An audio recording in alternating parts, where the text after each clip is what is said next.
Bonjour bien-aimé balandignon sur Wake Up Africa Télévision o ezali YouTube chaîne na biso to créaki pour na éveiller conscience ya bana Congo, ya bana diaspora congolaise, ya diaspora africaine, ya toutes les fils toutes les filles et les fils de l'Afrique pour être tomeka kotombola continent na biso.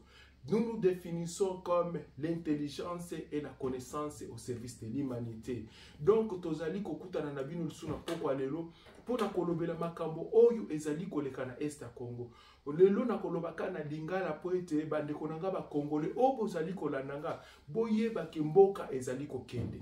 Lelo nazali kambo munene o nazali kolobela lelo ezali ke attaque généralisée de l'armée rwandaise, de l'armée ougandaise contre la terre congolaise, contre l'est du Congo.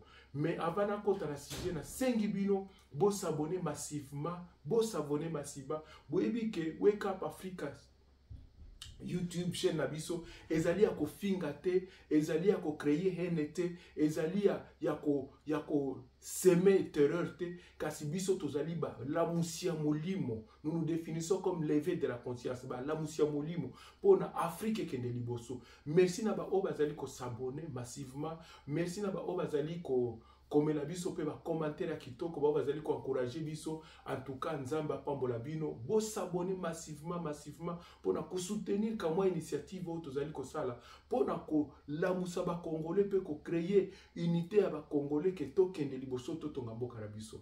Bien aimé, merci mingi na bandi na koti na kati ya sujet na biso. Bien aimé, au moment où biso tozali koloba sikoyo Est ya Congo et baby makambo et baby, c'est-à-dire quoi? Armée rwandaise. Nalobi M23 te nalobi armée rwandaise, armée ougandaise, ils sont passés à l'action. Ba attaquer Est ya Congo. Pourquoi ba attaquer Est ya Congo na moment oyo? Ba attaquer Est ya Congo na moment oyo parce que communauté internationale azoko kalisusu ko résoudre ba conflit. Conflit ya Ukraine na Russie boyebi ke il n'y a pas de solution. Conflit à Israël na Palestine boyebi ke solution ezalite. Bazo bomba basi, bazo bomba bana, bazo bombarder na ba école, na ba hôpitaux, na ba centre de santé, na ba église, na ba mosquée, bazali ko bombarder na ba. Donc on bombarde tout sans discrimination. Donc on bombarde tout. Même le centre, il y a Nations Unies bazali ko bombarder. Alors lorsque la Nations Unies azali ko kokate, ba instance internationale bazali ko kokate parce que les États-Unis azali ko protéger ba alliés nae na ba intérêt nae tala ke Kagame na Museveni balobi voici le moment où biso peto bandai kozela to attaquer Congo pour objectif na bango oyo babanda ça fait 30 ans. Bien aimé, je vous rappelle que ba problème oyo ba kokoso obiso tozali komona na Est ya Congo et bandaka le 24 avril 1994. Bientôt dans 2 mois, le 24 avril 2024, on aura fait 30 ans. Moi na botami à Silisi classe à Bali pe à Botibana à Zumusala à Komina 30 ans. Lelo oyo Rwanda na Uganda bazali ko boma na Est ya Congo. Siko likambo nini oyo eleki mikolo na quelques jours. Bino moko bolandaki Nanga oyo Corneille Nanga oyo azalaki ancien président ya CENI a lancé mouvement na ye AFC, Alliance de Faux Congolais. AFC wana ezali nini? Ezali mbotama ya ba mouvement nyoso eutaka na Rwanda. Boyebi ke Rwanda abandaka na ba AFDL. AFDL ekobota RCD Goma. RCD Goma ekobota CNDP. CNDP ekobota M23. M23 siko ekobota AFC, Alliance de Faux Congolais. Oyo Nanga atelemi likolo. Yami bale boyebi ke tango nyonso bakreaka ba mouvement rebelle wana balukaka toujours un Congolais de pacotille, un Congolais de service, un esclave consentant bazui batie na mutu ya mouvement wana bapesi ba garde de corps bapesi basi ya ba rwandais pembeni bazosimba ye esili mutu asede mboka. Donc pour le moment Nanga va porter la responsabilité historique, la responsabilité je vais dire générationnelle ya koloba ke à partir ya ye baye lisusu koboma ba Congolais après avoir massacré, tué, violé plus d'1 million de femmes, tué plus de 15 millions de Congolais, déplacé plus de 10 millions de Congolais à l'est seulement. Bana bazak batanga kalisusu te, vie ezalaka lisusu te, ba mouvement rebelle commandé Bebo et commandé Wenze, plus de 250 mouvements et groupes rebelles, oba créa na est, oba kisaba ADF Nalu, oba kisaba Red Tabala, oba kisaba Kodeko, oba kisaba Zaïre, donc toutes ces conglomérats nyoso ba créé wana ba mouvement rebelle ba groupe rebelle wana euta na Rwanda euta na Uganda. Tala siko lelo ba créé mususu à partir d'un Congolais de service, un esclave consentant Nanga oya eko créé AFC na alliance de faux Congolais pour lelo bana Congo ba kima ba village na bango bien aimé. Au moment où je vous parle déjà bazoloba axe nini Bweremana Sake déjà est commis presque batwa commis déjà kokima au moment où je vous parle. Axe ya Bweremana na Sake ezali neti 30 km na Goma, 30 km na Goma. Bien aimé, voici le jeu qui se passe là-bas. Yaliboso basali nini président Kagame aye na États-Unis. Il est ici, je ne sais pas s'il est rentré. Il est venu, je pense, le jeudi, il y a semaine oyo. Aye awa, koya kokutana, asia sali discours na ye, alobi bien que na yoki ba provocation nyonso a Félix Bonaboye na réponda kite. Mais ya sakana ki na moto, aye bite nga nazali nani. Aye awa pour azwa appui non seulement logistique, appui moral, appui politique, appui financier, donc oyo nyonso appui militaire aye kozwango awa. Otolobi que le lobby rwandais est en train de fonctionner. Le lobby rwandais ne dort pas. Pendant que à Kinshasa, bazo bunda pona ba poste, pendant que na Kinshasa, ba Vital Kamerhe bazali ko créer ba plateforme mususu, pendant qu'à Kinshasa, chacun veut se positionner, les autres sont en train de faire le lobbying. Otolobaka, donc bazali koluka appui international pour la cause na bango. Déjà na kati ya lobbying wana eloko toyebi ya solo ezami bale. Ya liboso on fait voir, on fait croire à toute l'humanité mokili mobimba que biso tozali ko boma, tozali ko sala génocide contre le peuple tutsi rwandais. Bien aimé. Ngai o na yibisi na telemi awa lokola ndeko na bino na yebi kutu tendenge basimba ka munduki na yebi kutu tendenge baboma kantaba na mbeli na yebi kutu tendenge baboma kata ata nzinzi.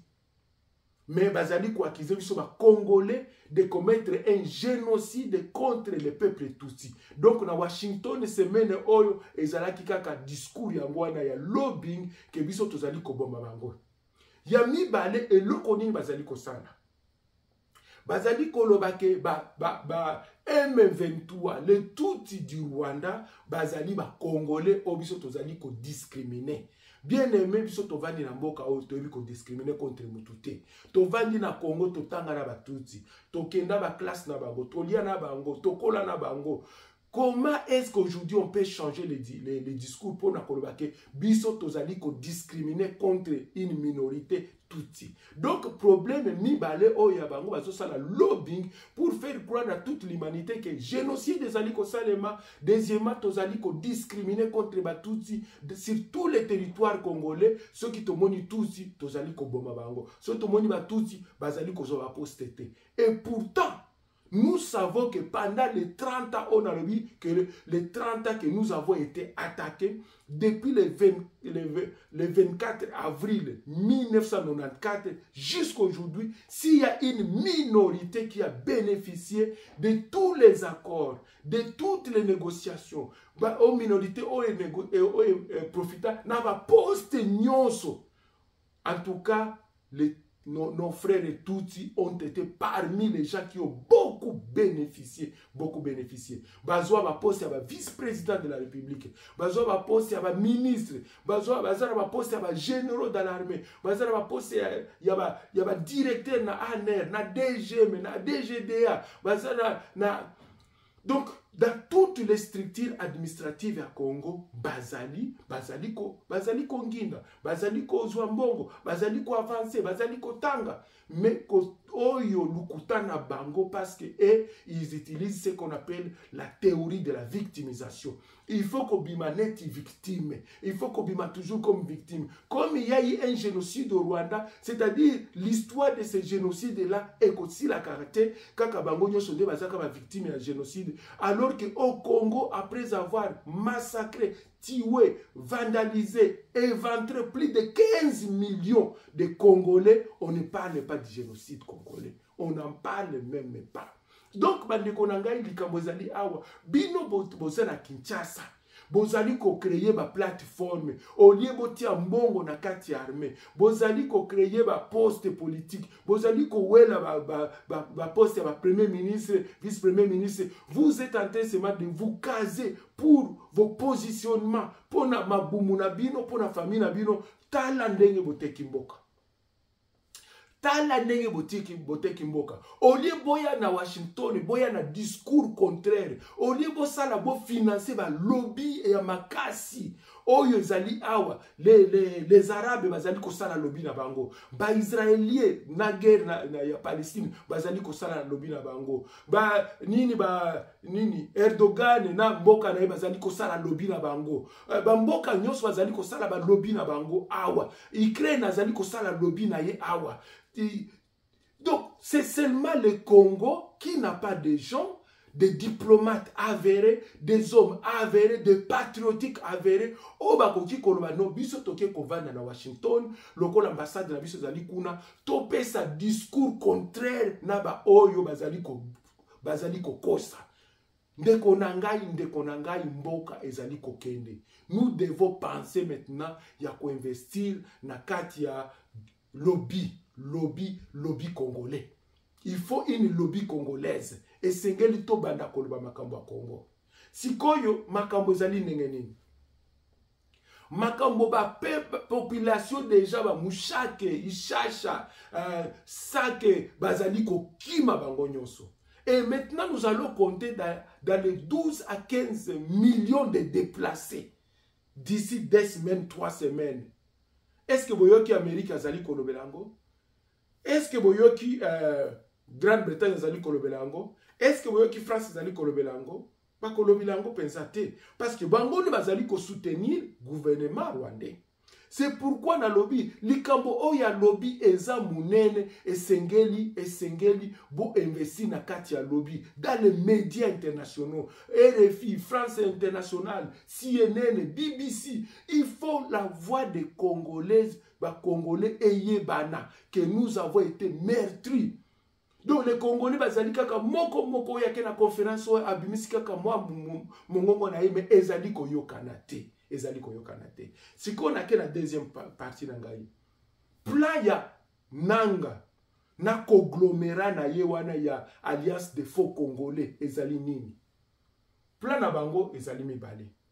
Ya liboso balingi bazwa ba territoire ezali na minéraux po baeba korese ravitailler, baeba koravitailler Kigali na Kampala, baeba ko signer ba contrat. Donc mbongo ezali na kati ya nkita oyo bisika bazali kokende. Omoni axe bango bazuwana ba walikale kuna masisi walikale ezali pona ba place wana mwana nsemi soki mwana les rebelles là, il y a RCD Goma, hein, Mwananse, Mwanankuku, Mwanani, je ne connais même pas, c'est un nom un peu très compliqué, vous connaissez vous-même. place azalaka na ba richesse na ye, ba gisement na ye, bazali déjà basi ba signer ba contrat. Kigali commence déjà à signer des contrats parce que la guerre paye mieux. La guerre paye beaucoup. La guerre paye très très bien. Baebi que bazo signer ba contrat na ba entreprise oyo so baka ba minerai de guerre. Oyo e komi o bango bazana ba gisement colta ezate. Ya tantalite ezate. Mais le col a déjà baebi que côté kuna ezali ko ezinge bana kobima. Donc objectif na bango liboso eza bazwa parti ya munene wana o ezali na ba richesse po ba s'autofinancer. Ba recruter, ba continuer koboma bato, bazala na ba moyen. Objectif ami ba les alinini, ba ceux qui bazo ba territoire na minene, ba imposer gouvernement congolais à négocier à Zouabango lisusu. Bien aimé, nous avons négocié pendant combien d'années? Nous avons négocié depuis 1994 jusqu'à aujourd'hui. Négociation 1, négociation 2.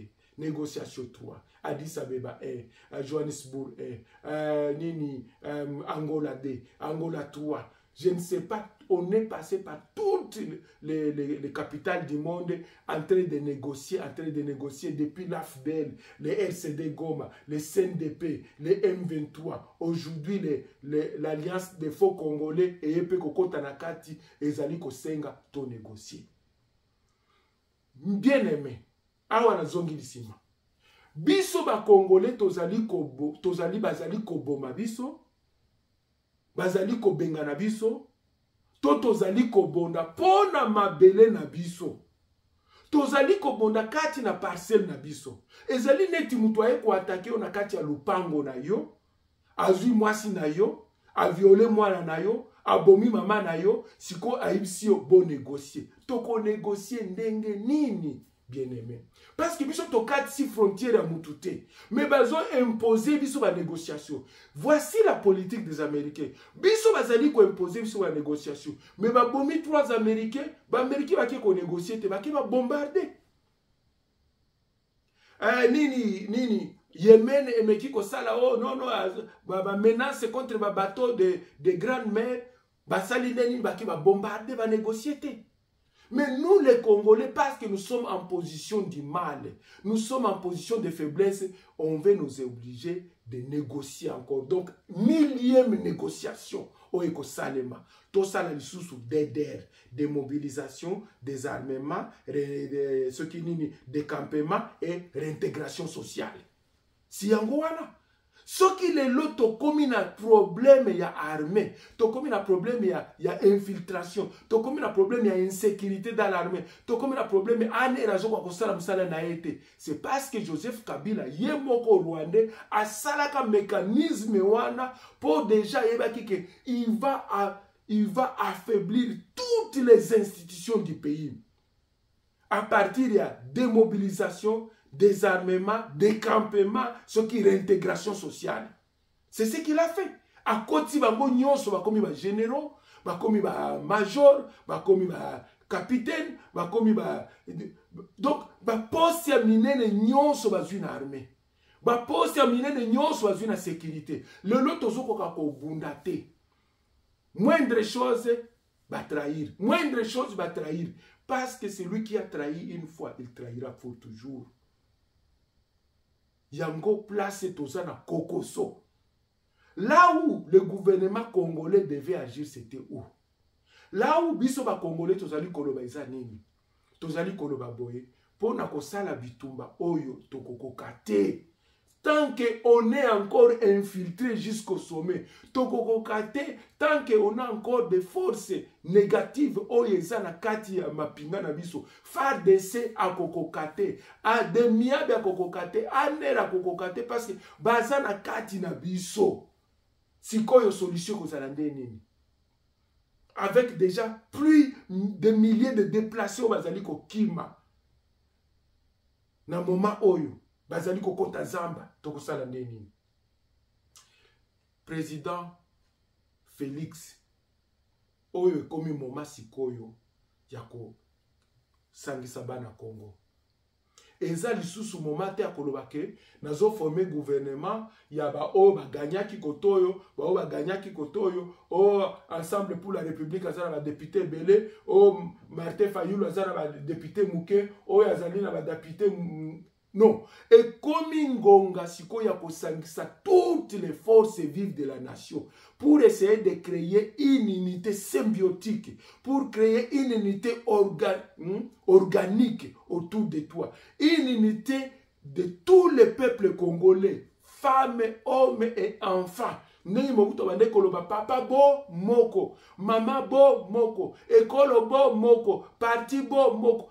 Mokonzi se moko papa esengeli o créer unité parce que ba division nde ezoka bola biso traîtrisme ezali ko uta pe na kati ya ba division wana ceux qui ont créé unité wana na kati ya gouvernement ozali ko créer ko nommer au lieu de regarder les gagnants et les perdants prend tout le monde sur base des équilibres géopolitiques, des équilibres géoethniques, des équilibres régionaux, hein?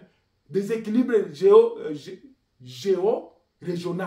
Donc, bah, Koto va se retrouver, Koto va se retrouver. On créer un gouvernement, pas de warrior. On tomona, bah, warrior, bah, tika l'attaque au yana mbisite. Bah, tika l'attaque au libéré Kinshasa contre Makuluna. Tozali ko senga un gouvernement de guerre. Un gouvernement de libération. Un gouvernement de gens qui vont vraiment taper sur la table pour dire Bilia Ngandou Abuja. Ceux qui me tombent, qu'on soit 10 ans, ceux qui soit 50 ans, ceux qui soit 100 ans, tous les 120 millions de Congolais, basila, mais mabele, tokope sate. Pour objectif, nabango, bazali kolobake, bazwa parti à Est nyonso. Ce qu'on appelle l'Est utile. Le Congo utile, bazwa, batika le Congo ya Ouest, obalobi, le Congo inutile. Basi bakaboli, le Congo utile o ya Est, le Congo inutile o ya Ouest. Balobi ya Ouest wana ezali ya musique, ezali ya babar, ezali ya bakuluna, ezali ya badanser, ya ba musicien, ya bato bazozela ka Coupe du Monde, Coupe d'Afrique, kaka mbe ba distraction na bango wana. Bazwa Congo o ya Est, le Congo utile.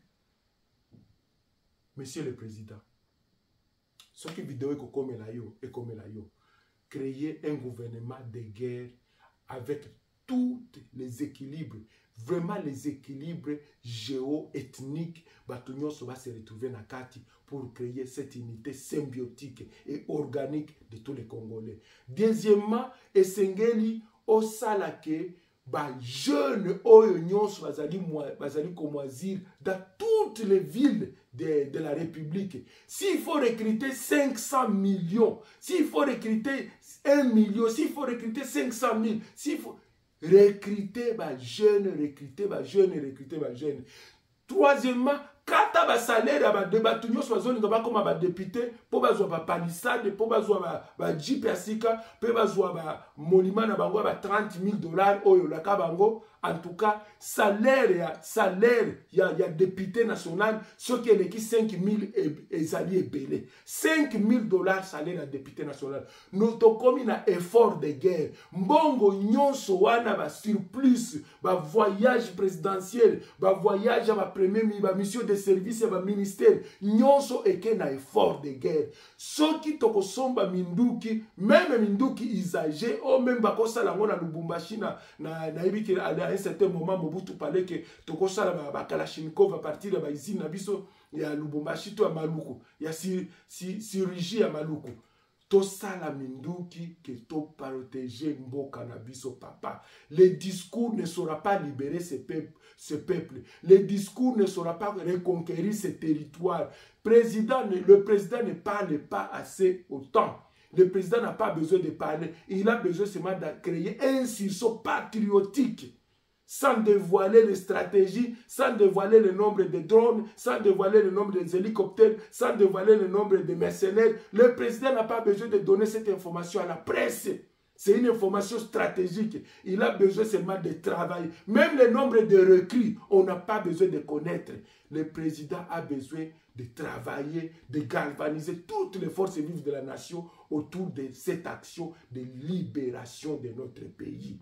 bande konanga ba congolais na kozala mulaite kasi tala na ngaki na yebisabino ke bitumba oyo eye makasi po donc Rwanda déverser ba soldats na nyonso, Uganda déverser ba soldats na nyonso, bango bakata kaka est nyonso wana basi ba lobi lokola alliance des fleuves du fleuve Congo bakokata ka ndenge pe fleuve ezali kokende banda place fleuve Congo e bandi bakati koto oyo nyonso etikali ya bango batikeli biso koto oyo nyonso obalobaka le Congo inutile, le Congo de sans valeur, bango bazui parti à est oyo ezali Congo, donc de l'embouchure du fleuve Congo tina place fleuve Congo e bandi tala likambo oyo bombani na AFC, Alliance de faux congolais, ezali eloko moko baye na ngo pona ko kata mboka na biso. Donc pour le moment je me résume, objectif ya liboso ba conquérir territoire ya munene, bazala na nkita, bazala na ressources, ba signer ba contrat minier. Ya mibale ba imposer négociation avec le gouvernement congolais pour tozonga sur le même mécanisme autolobie ya DDR. Et pourtant ce mécanisme là n'a jamais abouti. Ndeko na ngai Rwandais ato opesie ndako na yo, opesie mwasi na yo, opesie mboka na yo, opesie nyonso akotonda te soki nini na ye objectif na ye ezali azwa kaka ebonga na yo wana. Bango bazolinga ba contrôler Congo. Alors bango bazwa Congo ba contrôler Congo parce que s'ils contrôlent le Congo, ils vont contrôler les richesses du Congo, ils vont contrôler les Centrafrique, la République centrafricaine, ils vont contrôler les Ghana, ils vont contrôler, pas les Ghana, je vais dire les Gabon, ils vont contrôler déjà les Congo-Brazza, ils vont contrôler le Burundi, ils vont contrôler la Tanzanie, ils vont contrôler... Donc, bango objectif kaka, ceux qui basent Congo, toute l'Afrique centrale, et ça na maboko na bango, ne visé na bango. Alors, bien aimé, na Sengebino, bo s'abonner massivement, bo partager massivement vidéo oyo et puis éveil patriotique ya kolobake biso nyonso, tous les Congolais sont les bazalendo, tous les Congolais sont les autodéfenses, tous les Congolais sont les maï, la patrie ou la mort, la patrie ou la mort, la patrie ou la mort. Que Dieu bénisse la RD Congo, que Dieu bénisse notre peuple, que Dieu bénisse les FARDC, que Dieu bénisse les forces d'autodéfense, que Dieu bénisse les bazalendo, que Dieu bénisse tous ceux-là qui sont en train de se battre pour être totikala na mabele na biso. Bien aimé, Nzamba Pambola Bino, merci mingi.